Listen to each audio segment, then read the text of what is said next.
شکر اور احسان ہے۔ اللہ رب العالمین نے ہم تمام کو انسان بنا کر دنیا میں پیدا فرمایا۔ اللہ تبارک و تعالیٰ کا مزید کرم اور احسان یہ ہے کہ اللہ رب العالمین نے ہم تمام کو مسلمان بنا کر ایمان کی دولت سے سرفراز فرما کر جناب محمد رسول اللہ صلی اللہ علیہ وسلم کی آخری امت میں پیدا فرمایا۔ اللہ رب العالمین نے دنیا میں ہمیں بے شمار نعمتوں سے نوازا۔ مالک کریم نے ہمارے لیے جو چیز بھی ضرورت کی ہے، رب کریم نے دنیا میں ان تمام چیزوں کو پہلے پیدا فرما دیا، بعد میں ہم انسانوں کو دنیا میں پیدا فرمایا۔ دنیا کی جتنی نعمتیں ہمیں ملی یا جتنی نعمتیں مل جائیں یہ کم ہیں، کیوں اللہ رب العالمین نے بے شمار نعمتوں کو پیدا کیا ہے، بے شمار چیزیں پیدا کی ہیں۔ ہاں، اللہ نے جتنا ہمارے لیے مقدر کیا ہے، جہاں تک ہماری رسائی ہے، جہاں تک ہم پہنچ سکتے ہیں، وہاں تک ہمیں عطا ہوتی ہے اور ان چیزوں کو ہم حاصل کرتے ہیں۔ زندگی میں ہر معاملے میں،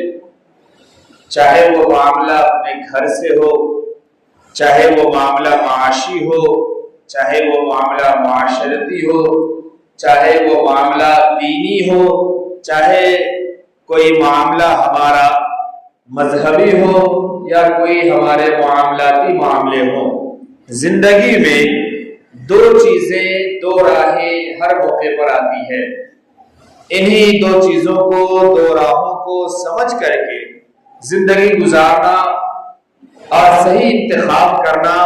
یہی مومن کی صحیح فراست ہے، مومن کی صحیح پہچان ہے اور دنیا اور آخرت میں کامیابی کی ضمانت ہے۔ ہم جس معاملے میں بھی ہو، زندگی میں دو راہیں ملتی ہے، ایک صحیح اور ایک غلط، ایک حلال اور ایک حرام۔ حرام کا جو راستہ ہوتا ہے نا،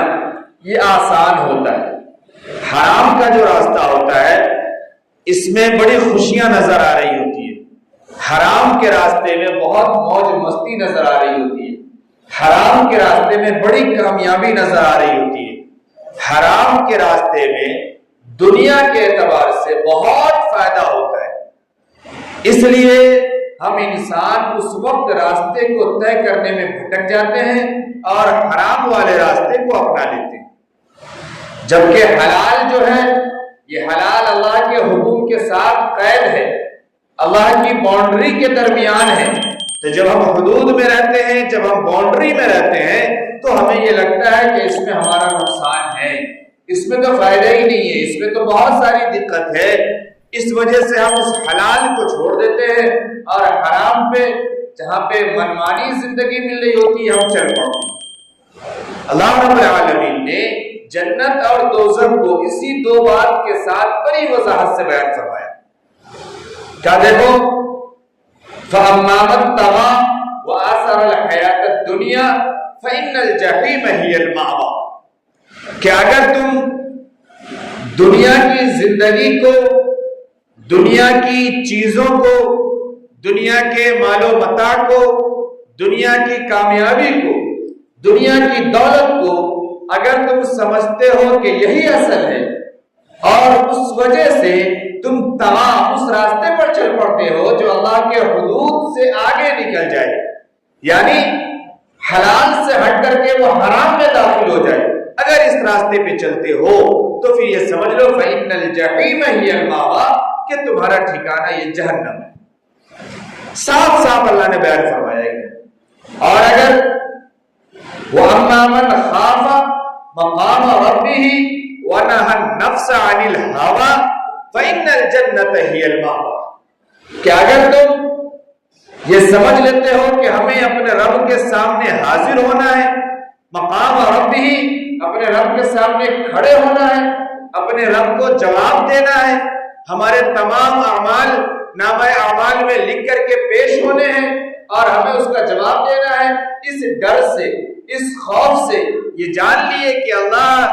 کہ باؤنڈری یہ ہے، اس باؤنڈری کے آگے اگر ہم نکل گئے تو پھنس جائیں گے۔ اس کو سامنے رکھ کر کے اگر اپنے نفس کو روک لیے، اپنے خواہش کو روک لیے، اپنے قدم کو روک لیے اور مان گئے، کم میں گزارا کر لیا، قناعت پسندی کو اختیار کر لیا، بقدر ضرورت زندگی گزار لی، فإن الجنت ہی المأوی، تو پھر ٹھکانہ جنت ہے۔ بڑے صاف ستھرے انداز میں یہ بات اللہ نے قرآن میں بیان فرما دی۔ تو ہمیں زندگی کے کسی بھی موڑ پر جب ہم قدم اٹھاتے ہیں، چاہے وہ گھر میں ہو، باہر ہو، اپنوں کے ساتھ ہو، غیروں کے ساتھ ہو، تو اس بات کو ہم ضرور ذہن میں رکھیں اور دیکھیں کہ ہم اللہ کے حکم کے مطابق ہیں یا نہیں ہیں۔ کہیں ایسا تو نہیں ہے کہ ہم اللہ کے احکام کو چھوڑ کر کے دوسرے راستے پر چل کر کے زندگی گزاریں۔ اگر ہم ایسے زندگی گزاریں گے، انہو من یاتی ربہ مجرما فإن لہ جہنم، کہ جو مجرم بن کر کے اللہ کے حکم کو توڑ کر کے اللہ کے احکام کو چھوڑ کر کے آئے گا تو پھر وہ مجرم ہے، اور مجرم کا ٹھکانہ فإن لہ جہنم، اس کا ٹھکانہ جہنم ہے، لا يموت فیہا ولا یحیا۔ یہ بات بھی سمجھا دی گئی۔ دیکھو دنیا میں چاہے جتنا کسی کا غبن کر لو، جتنا کسی کا قبضہ کر لو، جتنا جھوٹ بول لو، جتنا ہیرا پھیری کر لو، جتنے سود کھا لو، جتنا جو کچھ کر سکتے ہو کر لو، ایک وقت آئے گا آنکھیں بند ہو جائے گی، موت آ جائے گی، سب کچھ دھڑا کا دھڑا اور پڑا کا پڑا رہے گا، جائے گا، کچھ بھی کام آنے والا نہیں ہے، سب ختم ہو جائے گا۔